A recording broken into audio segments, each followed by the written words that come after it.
Hello बच्चों, एक बार फिर से मैं टेनिस संघवी आनंद इंस्टीट्यूट शिवगंज के यूट्यूब चैनल पर आपका स्वागत करता हूं। बच्चों, लास्ट वीडियो के अंतर्गत अपन ने निविड़ संकुलन पढ़ा था। निविड़ संकुलन हमने बताया था कि तीन प्रकार का होता है, एक विमीय निविड़ संकुलन, द्विविमीय निविड़ संकुलन और त्रिविमीय निविड़ संकुलन। बच्चों, तो अपन ने दूसरी परत को पहली परत के ऊपर रखा था। लास्ट वीडियो के अंतर्गत दूसरी परत को पहली परत के ऊपर रखा था। दूसरी परत षटकोणीय की थी, पहली परत भी षटकोणीय की थी। तो दो प्रकार की रिक्ति उत्पन्न होती, एक तो चतुष्फलकीय रिक्ति और दूसरी थी अष्टफलकीय रिक्ति।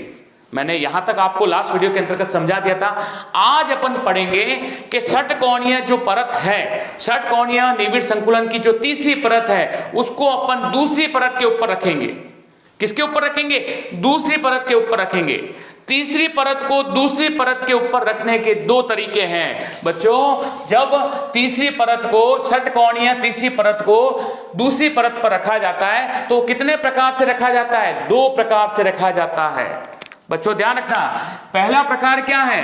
पहला प्रकार है कि जब तीसरी परत को दूसरी परत के किस पर? चतुष्फलकीय रिक्ति पर रखा जाता है। किस पर रखा जाता है? चतुष्फलकीय रिक्ति पर रखा जाता है। सबसे पहले मैंने तीसरी परत को दूसरी परत की चतुष्फलकीय रिक्ति के ऊपर रखा। तीसरी परत को, बच्चों ध्यान रखना, तीसरी परत को दूसरी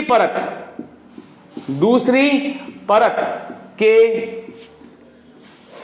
चतुष्फलकीय रिक्ति कहां रखा अपन ने? चतुष्फलकीय रिक्ति के ऊपर रखा। कहां पर रखा बच्चों? चतुष्फलकीय रिक्ति के ऊपर रखा। तो सुनना बच्चों, पहली परत ए होगी, दूसरी परत बी होगी, तो तीसरी परत वापस ए होगी। जब चतुष्फलकीय रिक्ति के ऊपर रखेंगे तो पहली परत के गोले के केंद्र और तीसरी परत के गोले के केंद्र एक ही सीध में होंगे। अर्थात पहली परत ए होगी, दूसरी परत बी होगी, तो तीसरी परत वापस ए होगी, चौथी परत वापस बी होगी।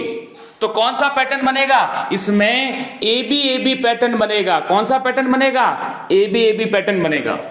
बच्चों ध्यान रखना, मैंने कहां रखा है? तीसरी परत को पहले बार कहां रखा है? तीसरी परत को दूसरी परत के चतुष्फलकीय रिक्ति के ऊपर रखा। चतुष्फलकीय रिक्ति मैंने उस दिन भी समझाया था आपको, वापस बता देता हूं। चतुष्फलकीय रिक्ति किसे कहते हैं? ये पहली परत के गोले थे और ये दूसरी परत का गोला था, दूसरी परत।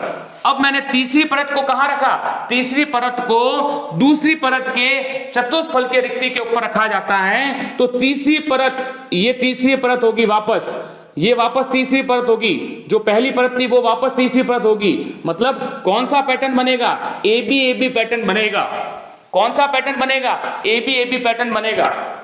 और इसके उदाहरण कौन कौन से? बोर्ड के अंदर इसके उदाहरण पूछते हैं। इसके उदाहरण हैं मैग्नीशियम और जिंक धातु। कौन से धातु? मैग्नीशियम और जिंक धातु इसके उदाहरण हैं। अब बच्चों, सबसे इंपॉर्टेंट सवाल यह आता है कि इसकी उप सहसंयोजन संख्या कितनी होगी? आपको पता है कि षटकोणीय निविड़, खाली षटकोणीय निविड़ है, द्विविमीय है, उसकी तो उप सहसंयोजन संख्या 6 होती है। लेकिन यहां पे अपन तीसरी परत की बात करेंगे। जब तीसरी परत को दूसरी परत की चतुष्फलकीय रिक्ति के ऊपर रखेंगे तो उसकी उप सहसंयोजन संख्या कितनी होगी? बीच वाली जो दूसरी परत का गोला होगा वो कितने गोलों को स्पर्श करेगा? खुद के 6 गोलों को। खुद के कितने गोलों को? 6 गोलों को। और इसके ऊपर भी 3 गोले हैं और इसके नीचे भी 3 गोल हैं। आपको समझ में आ रहा है कि ये लाल वाला जो गोला है, ये कौन सा गोला है? दूसरी परत का गोला है। तो दूसरी परत कौन सी है? षटकोणीय है। तो खुद के कितने गोले हो गए? 6 गोले हो गए। इसके पीछे कितने गोले हैं? 3 गोले हैं। इसके ऊपर कितने गोले हैं? 3 गोले हैं। तो टोटल कितने गोले हो गए? 12 गोले हो गए। मतलब षटकोणीय, ये जो मैंने बताया, ये जो पैटर्न बना, जब तीसरी परत को दूसरी परत पर अपन ने चतुष्फलकीय रिक्ति के ऊपर रखा तो कौन सा पैटर्न बना? ए बी पैटर्न बना। इसके उदाहरण कौन कौन से? मैग्नीशियम और जिंक इसके उदाहरण है। और इसकी उप सहसंयोजन संख्या कितनी होती है? इसकी उप सहसंयोजन संख्या 12 होती है। बच्चों कितनी होती है? 12। मैंने आपको एक्सप्लेन कर दिया है कि ये लाल वाला जो गोला दिख रहा है, ये कौन सी परत का गोला है? दूसरी परत का गोला। ये लाल वाला गोला खुद के कितने गोलों को स्पर्श करेगा? खुद के 6 गोलों को। इसके नीचे कितने गोले हैं? मतलब पहली परत के कितने गोले हैं? 3 गोले हैं। इसके ऊपर कितने गोले आएंगे? तीसरी परत के, वो भी 3 गोले आएंगे। तो टोटल कितने गोले हो गए? 12। मतलब इसकी उप सहसंयोजन संख्या कितनी हो गई? 12। अब एक और चीज पूछते हैं बोर्ड के अंदर, इससे कौन सी संरचना बनती है? जब चतुष्फल की रिक्ति के ऊपर रखा जाता है तो बनती है HCP संरचना। कौन सी? HCP को क्या बोलते हैं? षटकोणीय निविड़ संकुलित संरचना। जब तीसरी परत को दूसरी परत के चतुष्फल के रिक्ति के ऊपर रखा जाता है तो कौन सी संरचना बनती है? संरचना बनती है षटकोणीय निविड़ संकुलित संरचना, हेक्सागोनल क्लोज पैकिंग। कौन सी संरचना? षटकोणीय निविड़ संकुलित संरचना। अब बोर्ड में एक सवाल यह भी आता है, इसकी उपसंयोजन संख्या पूछ ली। दूसरा सवाल यह आता है कि इसकी संकुलन क्षमता कितनी होती है? इसकी संकुलन क्षमता का मतलब ये होता है कि एक ठोस होता है। बच्चों ध्यान रखना, आगे वाला टॉपिक पूरा संकुलन क्षमता पे है, अपन पूरा प्रूफ करके बताएंगे। संकुलन क्षमता का मतलब क्या होता है? एक ठोस होता है, वो अवयवी कणों से मिलकर बना होता है, छोटे छोटे अवयवी कणों से मिलकर बना होता है। अवयवी कण ठोस का जितना भाग घेरते हैं, अवयवी कण ठोस का जितना भाग घेरते हैं वह उसकी संकुलन क्षमता कहलाती है। खाली भाग नहीं, अवयवी कण जितना भाग घेरते हैं वह उसकी संकुलन क्षमता कहलाती है। तो इसकी संकुलन क्षमता 74% होती है, जो आगे वाले टॉपिक में अपन प्रूव करेंगे कि 74% कैसे हो गई। आपको उप सहसंयोजन संख्या समझ में आ गया होगा। उप सहसंयोजन संख्या कितनी? इसकी 12 होती है। चतुष्फल की रिक्ति के ऊपर रखा जाता है तो कौन सी संरचना बनती है? HCP, जिसको बोलते हैं षटकोणीय निविड़ संकुलित संरचना। इसके उदाहरण कौन कौन से है? तो इसके उदाहरण है मैग्नीशियम और जिंक। और इसकी संकुलन क्षमता कितनी होती है? तो आप बोलोगे 74%। बच्चों तीसरी परत को दूसरी परत के कहां रखा? चतुष्फल के रिक्ति के ऊपर रखा। अब अपन रखेंगे तीसरी परत को दूसरी परत के अष्टफल की रिक्ति के ऊपर रखेंगे। कहां पर रखेंगे? तीसरी परत को दूसरी परत के अष्टफल की रिक्ति के ऊपर रखेंगे। बच्चों ध्यान रखना, मैंने बोला था ये वाला टॉपिक आपको इमेजिन करना पड़ेगा, आपको कल्पना करनी पड़ेगी, इस चीज का आपको ध्यान रखना है। तो मैंने लिखा यहां पे तीसरी परत को दूसरी परत के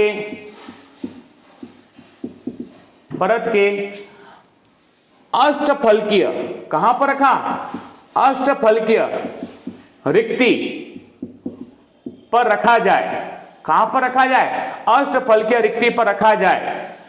तीसरी परत को दूसरी परत के कहां पे रखा बच्चों?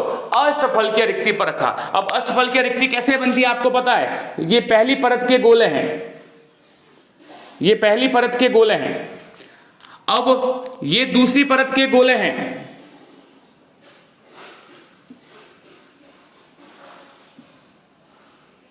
दूसरी परत के गोले हैं। यहां पे ये जो रिक्ति जो 6 गोलों से आच्छादित है, जो 6 गोलों से ढकी हुई है, उसको अपन अष्टफलकीय रिक्ति बोलते हैं। ये तो अभी मैंने दूसरी परत को ही रखा है। अब अपन कहां रख रहे हैं?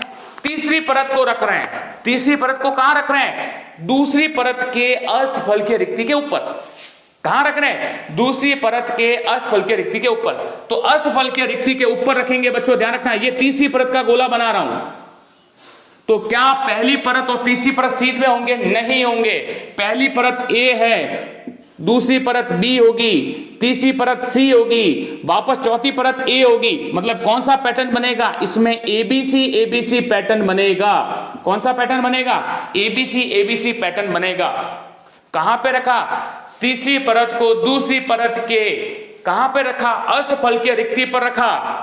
तो बच्चों कौन सा पैटर्न बना? ABC पैटर्न बना। हालांकि इसकी उप सहसंयोजन संख्या उतनी ही होगी। कितनी होगी? 12। कि खुद के देखना, ये बीच वाली परत है, खुद के कितने गोलों को स्पर्श कर रही है? 6 गोलों को। इसके ऊपर भी 3 गोले होंगे, इसके नीचे भी 3 गोले होंगे, तो इसकी उप सहसंयोजन संख्या 12 ही होगी।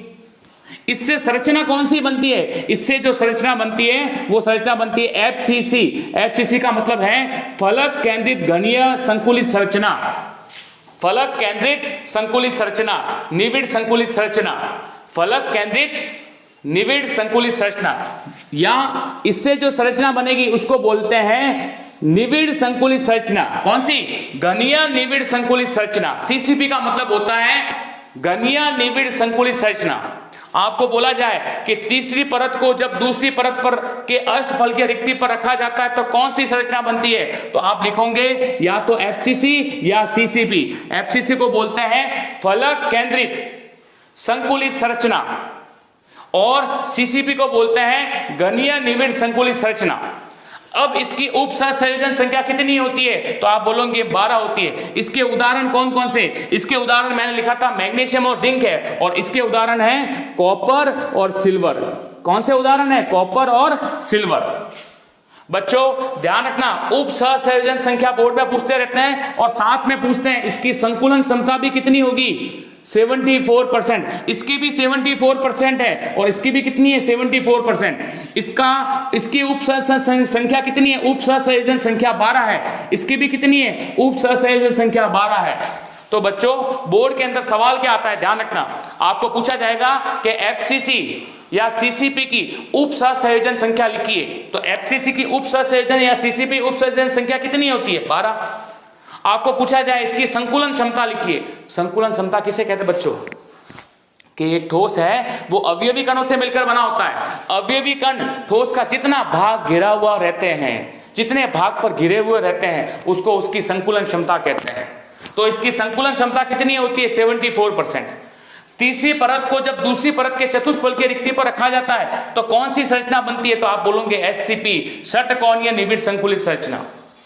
तीसरी परत को जब अष्टफल की रिक्ति के ऊपर रखा जाता है तो कौन सी संरचना बनती है, तो आप बोलोगे एफसीसी, फलक केंद्रित संकुलित संरचना, या सीसीपी, घनीय निविड़ संकुलित संरचना।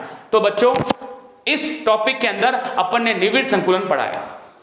क्या पढ़ाया, निविड़ संकुलन। अगला जो टॉपिक अपन ले रहे हैं वो ले रहे हैं संकुलन क्षमता। क्या ले रहे हैं, संकुलन क्षमता। यहां पे 74% आई, तो आई कहां से, कैसे आई, जिसको अपन प्रूव करेंगे। ये 12 तो आपको समझ में आ गया होगा, इसकी उप सहसंयोजन संख्या, लेकिन 74% आई तो आई कहां से। अपन सबकी संकुलन क्षमता ज्ञात करेंगे।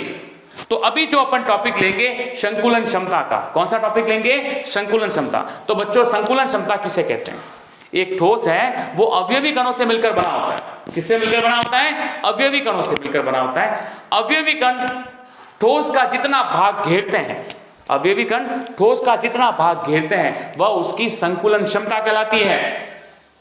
बात समझ में आ गई आपको, संकुलन क्षमता किसे कहते हैं, अवयवी कण ठोस का जितना भाग घेरते हैं। जैसे एक ठोस लिया, ये बच्चों ध्यान रखना, ये ठोस है, ये ठोस का टुकड़ा है। संकुलन क्षमता का मतलब कितना होता है, क्या होता है, ये ठोस है, ये अवयवी कणों से मिलकर बना है, ये अवयवी कण है,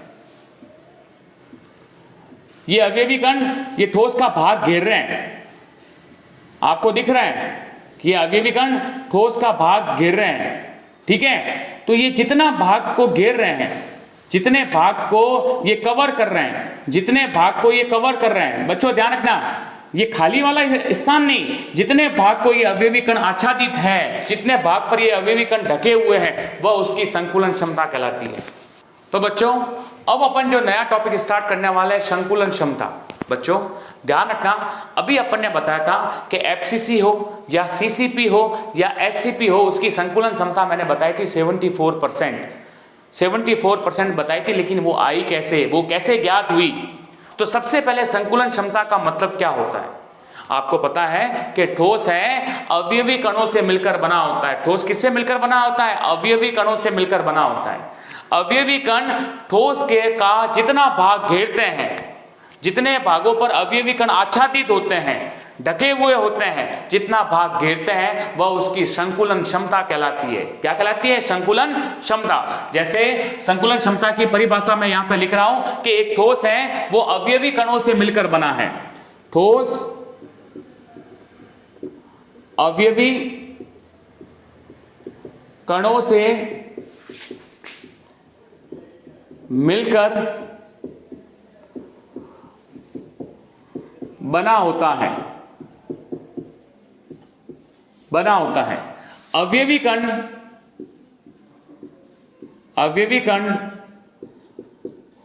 ठोस के कुल आयतन का जितना भाग घेरते हैं, जितना भाग घेरते हैं, वह उसकी संकुलन क्षमता कहलाती है। संकुलन क्षमता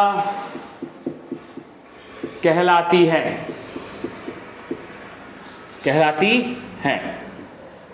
आपको समझ में आ गया होगा बच्चों कि ठोस होता है वो अवयवी कणों से मिलकर बना है। अवयवी कणों से मिलकर बना है। किससे मिलकर बना है? अवयवी कणों से।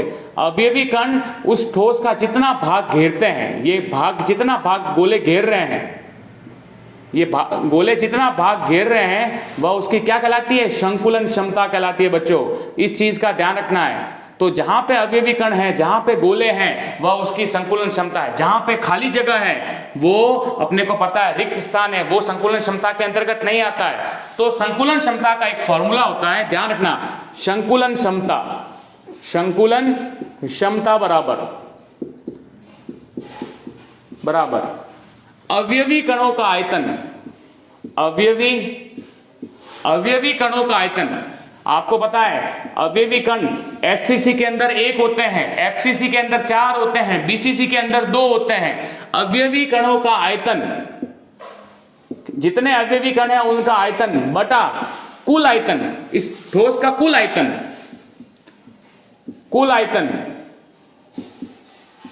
इंटू 100। तो बच्चों आज मैंने संकुलन क्षमता की परिभाषा आपको बताई और फॉर्मूला बताया।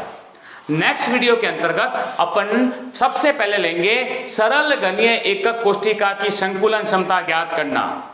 सरल घनीय एकक कोष्ठिका की संकुलन क्षमता ज्ञात करेंगे। 52.4% होती है, 52.4% होती है। कैसे होती है वो अपन ज्ञात करेंगे। तो आज के लिए इतना ही। जय हिंद, वंदे मातरम।